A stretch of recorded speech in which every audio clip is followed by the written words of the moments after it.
You think you know the story of NASA and the space race, but there's a name that should be on everyone's lips, a name that represents not just brilliance but the kind of determination that shatters every barrier put in front of it. Picture this. It's 1953, and a young black woman walks into Langley Research Center in Hampton, Virginia, where segregation isn't just practiced, it's written into the very fabric of the building with signs that say, colored computers, and separate bathrooms and separate dining areas, and she's about to become one of the most crucial minds in American space exploration. But nobody's going to make it easy for her. Her name is Katherine Johnson, and before Hidden Figures became a movie, before the world knew her story, she was solving equations that would put men into orbit and on the moon while fighting a system designed to keep her invisible. You see, Katherine wasn't just good at math, she was extraordinary, the kind of mind that comes along once in a generation, and she knew it from the time she was a child in White Sulphur Springs, West Virginia, counting everything, steps to church, dishes on the table, stars in the sky, because numbers made sense to her in a way that the world's cruelty never would. By age 10, she was already in high school, by 15 she was enrolled in West Virginia State College, and by 18 she had graduated summa cum laude with degrees in mathematics and French. But here's what they don't tell you in the sanitized versions of history: every single achievement came with a price tag that said, "You don't belong here," stamped across it in bold letters that only Black Americans could see. The year is 1918 when Katherine is born, and if you're Black in America, particularly in the South, your life's trajectory is supposed to be predetermined, limited, confined to the narrow spaces white supremacy allows you to occupy. But Katherine's parents, Joshua and Joylette Coleman, refused to accept that script for their daughter. White Sulphur Springs didn't have public schooling for Black children beyond 8th grade, so her father drove the family 120 miles to Institute, West Virginia, every year so Katherine and her siblings could attend high school. Think about that level of sacrifice, that determination to see your children educated despite a system that said they didn't deserve it. Katherine's mathematical gift wasn't just apparent, it was undeniable, and one of her professors at West Virginia State, Dr. William Waldron Schieffelin Clater, the third Black American to earn a PhD in mathematics, recognized it immediately and created advanced mathematics courses specifically for her, geometry, analytic geometry, because the existing curriculum wasn't challenging enough for her mind. After graduation, she became a teacher because that's what Black women with mathematics degrees did in 1937. You taught other Black children in segregated schools, hoping maybe one of them would get the chance you didn't, the chance to use that brilliant mind in ways the world wouldn't allow you to imagine. Then 1952 happened, and everything changed when Katherine heard about the National Advisory Committee for Aeronautics, NACA, the precursor to NASA, hiring Black women as computers, and yes, that was the job title, human computers, because before electronic computers dominated calculations, it was women, particularly Black women, who performed the complex mathematical computations that made flight research possible. Katherine applied, was accepted, and in 1953 she walked into Langley's segregated West Area computing section, a pool of Black women mathematicians who were brilliant but kept separate, their talents utilized but their humanity denied by Jim Crow laws that governed every aspect of their working lives. The white women computers worked in one area, the Black women in another, and the bathrooms, the dining areas, the very water fountains were marked with signs that reminded you every single day that America saw you as less than. But Katherine Johnson didn't come to Langley to accept limitations, she came to calculate trajectories. Within 2 weeks of arriving at Langley, Katherine was assigned to the Flight Research Division, and here's where her story becomes extraordinary even by her own extraordinary standards. She was supposed to be temporary, a borrowed resource, but she never went back because once the engineers in that division saw what she could do, they refused to let her go. She wasn't just solving equations, she was questioning them, asking why, challenging assumptions, attending editorial meetings that women weren't supposed to attend, especially not Black women, and when people told her, "That's just the way things are," she'd respond with, "Well, is there a law against it?" Because Katherine Johnson understood something fundamental. Institutional barriers only exist if people continue to respect them, and she had no intention of respecting anything that kept her from doing her job at the highest level. The 1950s were a time of intense aeronautical research, pushing boundaries of flight, understanding how aircraft behaved at different speeds and altitudes, and Catherine was calculating the trajectories, working on gust alleviation, which sounds technical but basically meant figuring out how to keep planes stable when they hit turbulent air, and she was doing it with a precision that made engineers trust her numbers more than they trusted their own.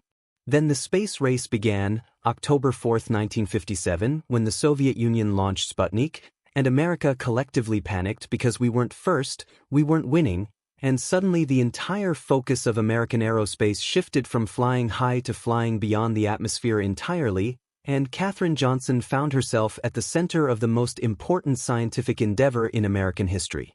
NACA became NASA in 1958, and the Space Task Group was formed at Langley with one mission: put an American in space before the Soviets do it again, and Catherine was assigned to this group, calculating trajectories for Project Mercury. But here's what makes her story so powerful, so necessary to understand: she wasn't calculating simple paths, she was working on orbital mechanics, figuring out where a spacecraft needed to be at any given moment, how to get it there, how to bring it back. And she was doing this while still using segregated bathrooms that were half a mile away from her. Imagine the absurdity, the cruel irony: you're brilliant enough to calculate the path a human will take as they orbit the Earth, but you're not allowed to use the same bathroom as your white colleagues. You have to walk half a mile in heels in Virginia heat to a colored bathroom and then walk back, and nobody thinks there's anything wrong with this picture because that's just how things are in Jim Crow America. Catherine worked on the trajectory analysis for Alan Shepard's May 1961 flight, America's first human spaceflight, 15 minutes and 28 seconds of suborbital flight that put America back in the space race, and her calculations were critical to making sure he came back alive. But when the press celebrated the achievement, her name wasn't mentioned. Black women mathematicians weren't part of the heroic narrative America wanted to tell about itself. Then came John Glenn's orbital flight, February 20, 1962, and this is where Katherine Johnson's story becomes the stuff of legend, because NASA had started using IBM computers to calculate trajectories, these massive electronic machines that could process numbers faster than any human, but John Glenn didn't trust them. He'd heard about these computers making mistakes, and he knew his life depended on those calculations being right, so he said, and this is a direct quote that changed history: "Get the girl to check the numbers. If she says they're good, I'm ready to go." The girl, that's what he called her, not Dr. Johnson, not Mrs. Johnson, not even Catherine, just the girl. And there's something both insulting and powerful in that phrase because it shows how even as America was recognizing her genius, it still couldn't quite see her as a full human being deserving of basic respect.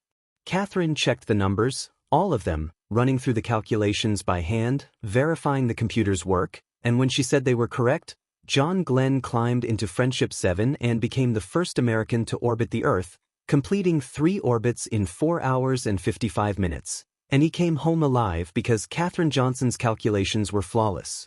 But let's talk about what that moment really meant, because it's easy to celebrate it as a triumph and miss the deeper truth underneath. NASA had cutting-edge technology, the most advanced computers available in 1962, but when it came down to trusting that technology with a human life, they turned to a black woman who wasn't allowed to attend the same meetings as her white colleagues, who had to fight for every bit of recognition, who was paid less despite doing work that was equally or more important, and they turned to her because they knew she was the best. They just didn't want to admit it publicly. Catherine continued working on the space program through the 1960s, calculating trajectories for the Apollo missions, including Apollo 11, the mission that put Neil Armstrong and Buzz Aldrin on the moon in July 1969, and she worked on the Space Shuttle program, and she pioneered the use of computers for space navigation, writing papers on orbital mechanics that became foundational texts in the field, but for decades, almost nobody outside of NASA knew her name. The segregation at Langley didn't end because Katherine Johnson was brilliant, it ended because the Civil Rights Act of 1964 made it illegal, which means that for 11 years, Catherine calculated the trajectories that defined American space exploration while working under Jim Crow. Think about the psychological toll of that, coming to work every day knowing you're indispensable but treated as disposable, knowing your mind is valued but your humanity is denied, and still showing up, still doing the work at the highest level, still refusing to let racism diminish your contributions. Katherine Johnson retired from NASA in 1986 after 33 years of service, and for the next few decades, her story remained largely unknown outside of aerospace circles. She gave a few interviews, was honored at some events, but the broader American public had no idea that a black woman's calculations had been crucial to winning the space race. And that's not an accident, that's erasure. That's the same system that made her use separate bathrooms while calculating orbital mechanics, now pretending she wasn't there at all.